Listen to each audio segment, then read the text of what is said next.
মানবতা বিরোধী অপরাধ করলে রাজনৈতিক দলকে 10 বছরের জন্য নিষিদ্ধ করা সহ আন্তর্জাতিক অপরাধ ট্রাইব্যুনাল আইন 1973-এর 8টি খসড়া সংশোধনী প্রস্তাব করেছে আইন মন্ত্রণালয়। বিস্তারিত নিয়ে নিউজ রুম থেকে যুক্ত হচ্ছেন আমাদের সহকর্মী জাবেদ আক্তার। জাবেদ আক্তার, আপনি নিশ্চয়ই ইতিমধ্যেই জানেন যে আমরা দর্শক থেকে যতটা পেরেছি আমরা জানিয়েছি। আপনার কাছ থেকেও আমরা বিস্তারিত জানতে চাই আসলে যে 8টি খসড়া সংশোধনী দেওয়া হয়েছে তার মধ্যে কয়েকটি বিধানও রাখা হয়েছে, নিশ্চয়ই বলবেন আপনি বাকিটা। বৈষম্য বিরোধী ছাত্র আন্দোলনের ব্যানারে এবং সেখানে গত পরশু শনিবার পর্যন্ত 1400+ মানুষের মৃত্যুর খবর আমরা ইতিমধ্যে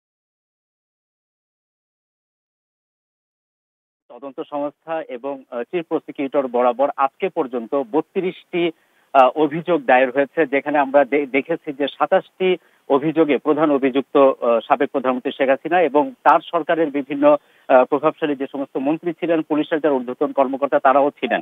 এবং এর মধ্যে কিন্তু তদন্ত সংস্থা পুনর্গঠন করা হয়েছে, সেখানে 10 জন তদন্ত সংস্থায় কর্মকর্তা নিয়োগ করা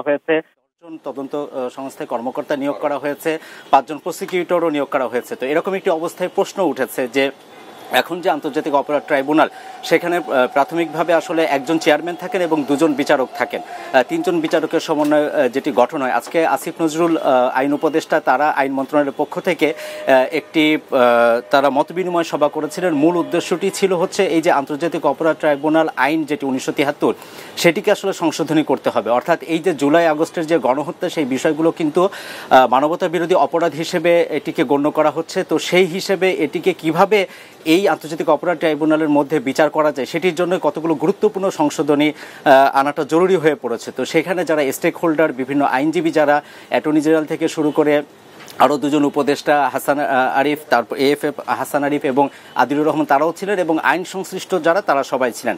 এখানে মূল যে বিষয়গুলো উঠে এসেছে, এখানে 8টি সংশোধনী প্রস্তাব করা হয়েছে। এটি একেবারেই খসড়া সংশোধনী প্রস্তাব এবং সবার মতামত নেওয়া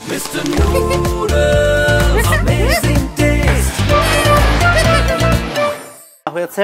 এই মতামতের ভিত্তিতে আইন মন্ত্রণালয় পরে এটি ঠিক করবে।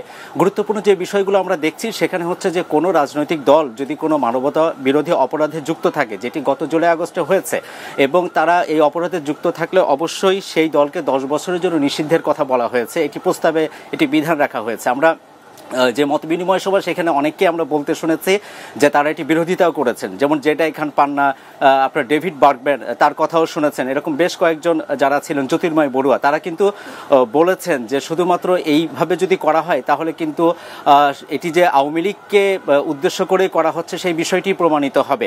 তো সেটিকে এই কোনো একটি রাজনৈতিক দলকে কিভাবে আসলে বিচারের আওতায় আনা যায়, সেই প্রস্তাবের বিরুদ্ধেও কিন্তু অনেকে মতামত দিয়েছেন।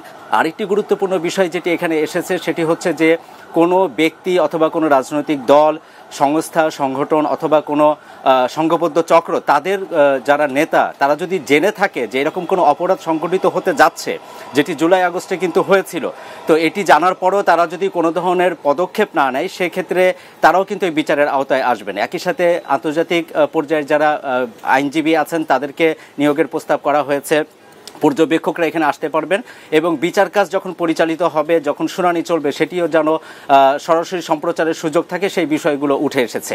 তবে সব মিলিয়ে মোট কথা হচ্ছে, যেটি অ্যাটর্নি জেনারেলও বলেছেন এবং আইন উপদেষ্টা বলেছেন, যে তারা আসলে এই বিচারটি একেবারে যেন নিরপেক্ষ হয় এবং এটি যেন গ্রহণযোগ্য হয়, সেটির জন্য যারা ভিকটিম এবং যাদেরকে অভিযুক্ত করা হয়েছে, পরবর্তীতে যারা আসামি হবেন, তারা কেউ যেন এটি বলতে না পারেন যে এটি একটি অগ্রহণযোগ্য নির্বাচন হয়েছে, সেটি তারা নিশ্চিত করার জন্য যা যা করণীয় সেটি করার ব্যাপারে প্রতিশ্রুতি দিয়েছেন।